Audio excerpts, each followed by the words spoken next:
354.000 hectáreas quemadas en 2025, más de 400.000 según los satélites europeos, casi lo mismo que la Comunidad de Madrid entera convertida a cenizas en un solo verano. Y este año, 2026, a la fecha que estamos, se ha quemado el triple de superficie que el año pasado. Nos dicen que es el calentamiento climático, nos dicen que es la sequía, el calor, la mala suerte, pero cuando escarbas un poco, cuando sigues el dinero, cuando miras quién gana y quién pierde con cada hectárea que arde, la historia cambia completamente. Y hoy vengo a hablarte de esto, vengo a hablar del negocio del fuego, de la mafia que hay detrás de todo esto, y te lo voy a hablar con datos, con investigaciones periodísticas reales, con causas judiciales abiertas, porque detrás de las llamas que ves cada verano en la tele hay algo muchísimo más frío, mucho más calculado y mucho más rentable de lo que la gente se imagina. Empecemos por lo más incómodo. Apagar incendios en España es un negocio de cientos de millones de euros al año, tal como lo oyes. Apagar incendios es un auténtico negocio, y ese negocio está controlado casualmente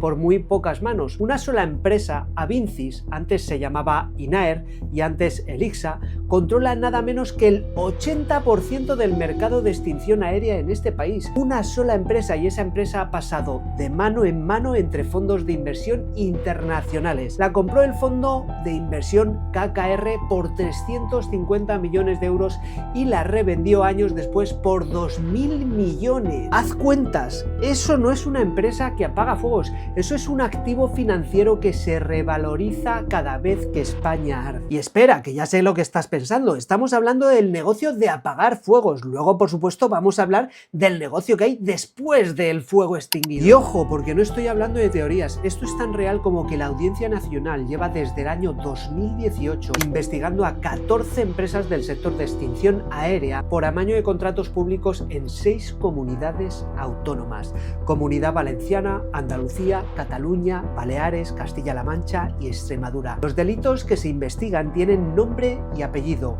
organización criminal, cohecho, prevaricación y malversación de fondos públicos, y el fraude estimado supera los 100 millones de euros que se sepa. Atento a esto, solo en los últimos 2 años el gobierno central se ha gastado 270 millones de euros en contratos de medios aéreos, muchos de ellos adjudicados de urgencia, a dedo, sin concurso real, después de que las patronales del sector presionaran con recursos administrativos. Primera pregunta que te tienes que hacer es: ¿a quién le interesa que España siga ardiendo cada verano si cada incendio significa más contratos, más urgencia, más dinero público fluyendo hacia las mismas 4 empresas? Saquen sus propias conclusiones. Pero el negocio no termina cuando se apaga el fuego. De hecho, empieza muchísimo antes, con años de abandono institucional absoluto del mundo rural. España lleva décadas expulsando a su gente del campo, y no es casualidad. Es política. Tanto es así que cada año se abandonan más de 150.000 hectáreas agrícolas solo por el éxodo rural. Pueblos enteros de Galicia, Castilla, León, Asturias y muchísimos más se vacían de gente, de ganado, de agricultura, y cuando el campo se vacía, el monte deja de limpiarse, la maleza se acumula, el bosque se convierte en un polvorín esperando una chispa. Eso sin tener en cuenta todas las políticas ecologistas que han implementado desde hace años para dificultar o imposibilitar las tareas que se han hecho desde hace centenares de años y que han ayudado muchísimo a conservar nuestros montes. Es curioso que la propia legislación medioambiental, la que se supone en teoría protege el campo, es la que impide que se gestione. Los agricultores y ganaderos, entre otros, llevan denunciándolo años. Para limpiar una parcela, para hacer un simple desbroce preventivo, necesitas permisos, evaluaciones de impacto ambiental y papeleo que puede tardar meses. Eso por no hablar de la tala, porque si quieres talar esos árboles que provocan que el fuego llegue hasta tu casa porque tienes el monte a unos metros, incluso tienes que pagar una pasta, una cantidad ingente de dinero para realizar esa operación, aparte de todos estos trámites burocráticos. ¿Y quién se beneficia de este abandono? La administración, por supuesto, que no interviene en prevención real, en pastoreo, en agricultura activa, en gestión forestal, pero sí interviene, casualidades de la vida, cientos de millones en apagar el fuego una vez que ya ha empezado. ¿Por qué? Porque es más barato, políticamente más visible y sobre todo más rentable para las empresas que ya conoces que gestionar el territorio antes de que arda. De hecho, durante estos días de incendios, y pasó también el verano pasado, muchos expertos en el tema denuncian que cómo puede ser que no se invierta en prevención cuando sale mucho más barato y sí se quiera invertir en apagar los incendios, y es fácil. De ahí sacan dinero, en prevención no. Y ahora llegamos a la parte que más polémica genera, uno de los temas que más se debate en redes sociales y más cuando se da la situación que estamos viviendo actualmente, que está España ardiendo. Y por supuesto voy a tratar este tema con total honestidad y rigor. Se dice que hay incendios provocados para poder instalar parques solares y eólicos en terrenos que antes eran protegidos. Según la ley de montes española, prohíbe expresamente recalificar un terreno quemado durante 30 años, salvo que se apruebe una ley singular específica para ese proyecto concreto. Eso es un trámite público que pasa por el BOE, que deja rastro documental, y juristas ambientales han explicado que sería extremadamente difícil ocultar esa maniobra sin que salte a la vista. Y aquí viene el matiz importante, de donde de verdad hay que estar atentos. Bueno, uno de los matices, y es que en la mayoría de comunidades autónomas más golpeadas por el fuego, es decir, Galicia, Castilla y León y Extremadura, ya no hace falta ni siquiera recalificar el terreno para poner placas solares o molinos eólicos. Basta con una autorización especial en suelo rústico, es decir,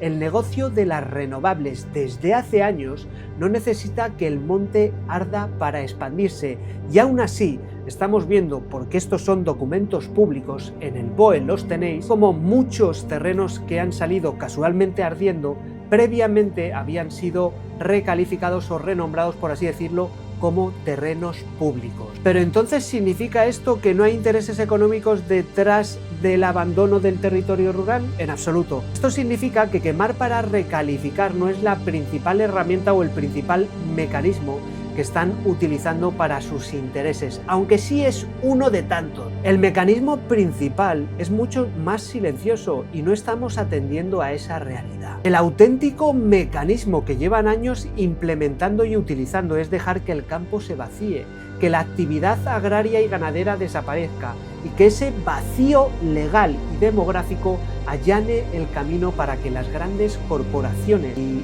fondos de inversión, energéticas o no, entren sin resistencia social, sin que nadie que viva ahí pueda oponerse a un proyecto. Y por supuesto el fuego se está utilizando como herramienta del miedo, porque llevan años comprobando cómo mucha gente está abandonando el mundo rural o la interfaz urbano-rural por miedo a los incendios. Esto es sentido común. ¿Quién va a querer comprarse una casa o seguir invirtiendo en un terreno, en una casa, con miedo a que en cualquier momento, en cualquier verano, salga ardiendo y lo pierdas absolutamente todo? ¿Qué hace esa gente? Abandonarlo, venderlo, lo que sea, y salir corriendo de ahí. Y aquí está la pregunta que de verdad importa, la pregunta que deberíamos hacernos todos, y es: ¿a quién le conviene una España rural vacía? Pues ya te lo digo yo, a las grandes constructoras de infraestructuras energéticas que necesitan suelo barato y sin oposición vecinal, a las administraciones autonómicas, es decir, a nuestros politicuchos que gastan menos manteniendo servicios en zonas despobladas que revitalizando comarcas enteras, entre otras cosas, y a un modelo económico que lleva décadas tratando al campo como un estorbo, no como un patrimonio que hay que proteger. Y por supuesto todos los fondos de inversión que también van de la mano, casualmente, de nuestros queridísimos políticos. Cada verano que España arde se repite el mismo guión, el mismo patrón. Se paga con contratos millonarios a las mismas empresas, se lamenta la tragedia en rueda de prensa y al año siguiente nada ha cambiado. Ni la prevención mejora, ni el campo se repuebla, ni se persigue con contundencia a quienes ya están siendo investigados por corrupción en la extinción. Y por supuesto nuestros gobernantes, tanto a nivel central como autonómico, pagan las consecuencias de estas negligencias, de todo este abandono y todo este exterminio de nuestro país y nuestro mundo rural. La desertificación de España, de la España rural, no es un accidente del destino, es la consecuencia lógica de décadas de decisiones políticas que han preferido gestionar la emergencia antes que evitarla, porque por supuesto Esto es un negocio. Y ojo, porque no te estoy diciendo que exista una conspiración perfectamente coordinada con nombres y apellidos firmando papeles en la sombra. Al contrario, te estoy diciendo que es algo mucho peor, que no hace falta esa conspiración porque el sistema ya está diseñado para que esto pase, para que estos putrefactos se llenen los bolsillos mientras destruyen nuestro país. Un sistema donde apagar fuegos les sale más rentable que prevenirlos,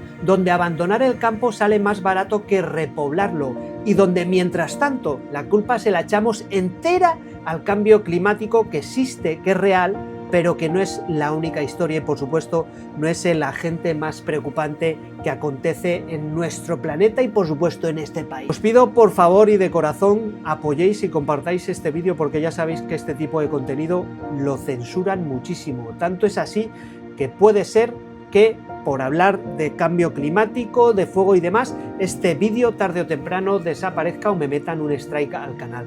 Os agradezco muchísimo el apoyo, os mando un beso. Un abrazo, espero que os haya gustado y ¡viva España! Os voy a contar un cuento.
Únete al otro 8M.